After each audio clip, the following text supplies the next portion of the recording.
ये जो जिंदगी है ना, कई बार ऐसी लगती है जैसे हर तरफ से बोझ ही बोझ है। सुबह उठते ही ऐसा लगता है जैसे हम पहले से ही पीछे रह गए हों। दिल में बेचैनी, दिमाग में तनाव, घर की जिम्मेदारियां, करियर का कंफ्यूजन, पैसों की तंगी, सेहत की चिंता और ऊपर से वो दुआएं जो अब तक कबूल नहीं हुई। सब कुछ इतना शोर मचाने लगता है कि अंदर तक हिला देता है। और उस वक्त हम सोचते हैं, क्या जिंदगी बस ऐसी ही रहेगी? क्या इससे बाहर निकलने का कोई रास्ता है? लेकिन उसी तूफान में, उसी जगह जहां आपकी उम्मीद लगभग टूट चुकी है, मैं आपको एक बात दिल से कहना चाहता हूँ। आपका परमेश्वर आपसे दूर नहीं है, वो आपकी सांस से भी ज्यादा करीब है। और अगर आज आप इस सच्चाई को मान लेंगे तो आपकी जिंदगी अंदर से बदलनी शुरू हो जाएगी। सबसे पहली बात जो आपको समझनी है वो ये है कि अब आपकी जिंदगी सिर्फ आपकी नहीं है। अगर आप सच में पूरे दिल से,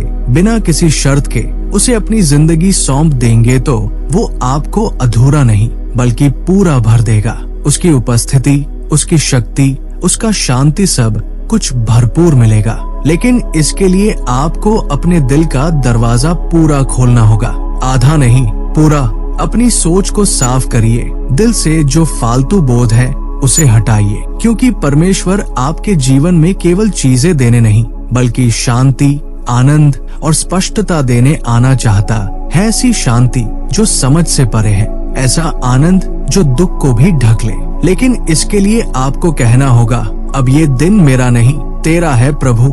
दूसरी सच्चाई ये है कि असली लड़ाई बाहर नहीं, हमारे अंदर चल रही है। हमारा मन, हमारी सोच, हमारी चिंता ही हमें थका देती है। और परमेश्वर कहता है, मुझे अपनी चिंताएं सौंप दो, वो सब जो तुम्हारे विश्वास को अंदर ही अंदर खा रहा है। हम इसलिए थके हुए नहीं हैं क्योंकि हम बहुत कुछ कर रहे हैं, बल्कि इसलिए क्योंकि हम वो सब कुछ अपने ऊपर उठा रहे हैं जो हमें उठाना ही नहीं था। परमेश्वर ने कभी ये नहीं कहा कि तुम्हें सब कुछ खुद संभालना है। उसने कहा, जो कुछ भी है वो मुझे सौंप दो। रात को सोने से पहले जो बेचैनी होती है, वो डर की चीजें कभी ठीक नहीं होंगी।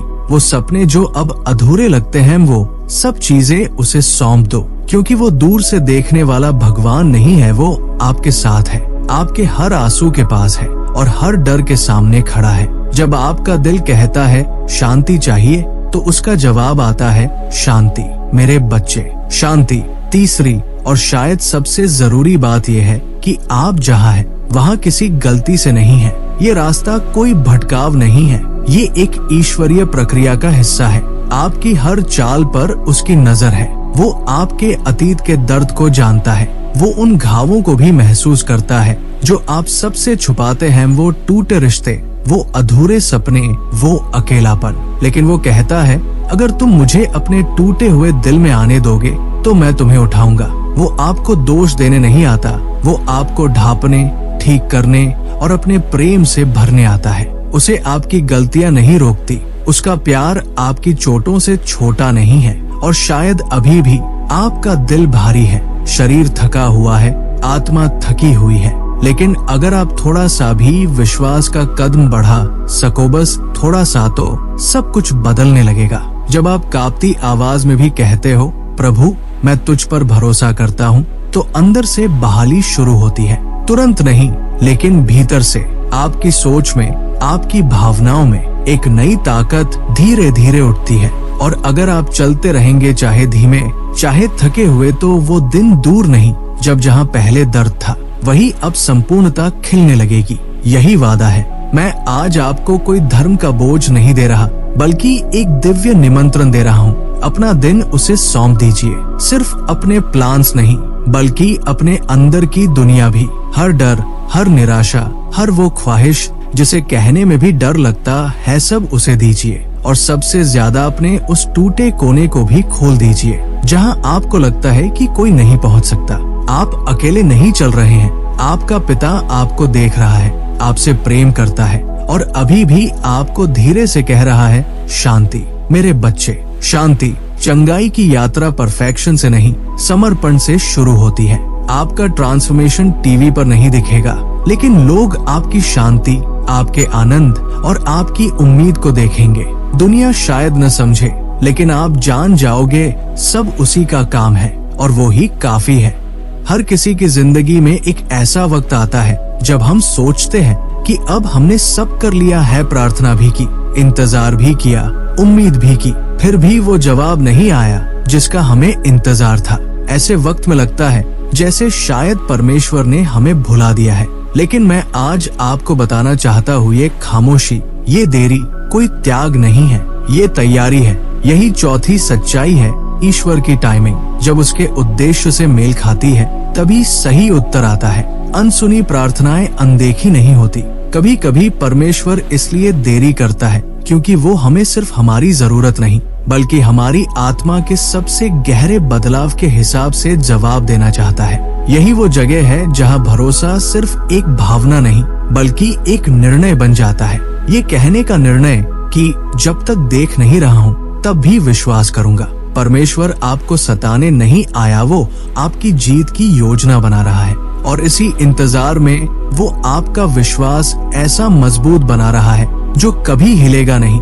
आज आप शायद क्यों नहीं समझ पाएंगे, लेकिन एक दिन आप पीछे मुड़कर कहेंगे, शुक्र है उसने मुझे इंतजार करवाया, क्योंकि उसकी टाइमिंग सबसे अच्छी ही नहीं परफेक्ट है। तो अपने दुआओं के जवाब की स्पीड से उसकी मोहब्बत मत नापिए, उसे उस क्रूज से मापिए जहाँ उसने सब कुछ देकर दिखाया कि वो आपके लिए कितना आगे जा सकता है। ये खामोशी सजा नहीं है, ये उस फसल की बुवाई है जो समय पर फूटेगी और उसका समय कभी देर नहीं करेगा। अब हम पहुँचते हैं पांचवी सच्चाई पर। आप चुने गए हैं, विशेष है और बेहद कीमती है। सुनिए, दुनिया आपको नजरअंदाज कर सकती है, लोग आपको कम आंक सकते हैं, आपके अपने भी शायद आपकी कीमत न समझे, लेकिन स्वर्ग में आपका नाम जाना जाता है। परमेश्वर आपको आम नहीं अपना प्रिय मानता है। उसने आपको उद्देश्य से बनाया है। आप सिर्फ इस जीवन को काटने के लिए नहीं आए बल्कि रोशनी फैलाने के लिए आए हैं। वो आपकी गलतियों से पहले आपकी क्षमता देखता है और वो आपके जीवन में शुरू किए गए अच्छे काम को पूरा करने के लिए पूरी तरह समर्पित है। अब आइए उस छठी सच्चाई की ओर जो आपके रुख को पूरी तरह बदल सकती है। ये आत्मिक युद्ध है और इसे इंसानी ताकत से नहीं परमेश्वर की आत्मा से जीता जाता है। ये दुनिया हमें सिखाती है कि मेहनत करो, दौड़ो, खुद से सब जीत लो, लेकिन कुछ लड़ाइयाँ घुटनों पर लड़ी जाती है। कुछ जीत तब मिलती है जब हम खुद को छोड़कर उसे अंदर आने देते हैं। आप सिर्फ हालातों से नहीं, उन अदृश्य ताकतों से लड़ रहे हो जो आपकी आत्मा को तोड़ना चाहती है, और अगर आप उसे अपनी ही ताकत से लड़ने जाओगे तो थक जाओगे। लेकिन सुनो, आप अकेले नहीं हो। परमेश्वर पहले ही आपकी जीत घोषित कर चुका है, ताकत से, न शक्ति से, बल्कि उसकी आत्मा से। जब आप चिंता की जगह आराधना करते हो तो दुश्मन उलझ जाता है। जब आप घबराहट की जगह प्रार्थना करते हो तो स्वर्ग की ताकत सक्रिय हो जाती है। आपकी लड़ाई आपकी ताकत का सबूत नहीं, आपके भरोसे का सबूत है। तो अपने आत्मिक हथियार उठाओ, प्रार्थना, विश्वास, आराधना, वचन। ये किसी धर्म की रस्में नहीं बल्कि ईश्वरीय औजार है। परमेश्वर आपसे कह रहा है, लड़ाई तुम्हें अकेले नहीं लड़नी है, मुझे उसमें शामिल होने दो। और जब आप ऐसा करेंगे तो वो हर उस आंधी को चुप कर देगा जो आपको हार का डर दिखा रही थी। और अब अंत में सातवीं और सबसे ताकतवर सच्चाई, आपको उद्देश्य के लिए खड़ा किया गया है और आज्ञाकारिता ही आपके बुलावे का दरवाजा है। हम अक्सर तब तक रुके रहते हैं जब तक सब कुछ साफ न हो जाए, लेकिन परमेश्वर कहता है, तुम मेरे इंतजार में नहीं हो, मैं तुम्हारे हाँ के इंतजार में हूँ। जवाब चाहिए?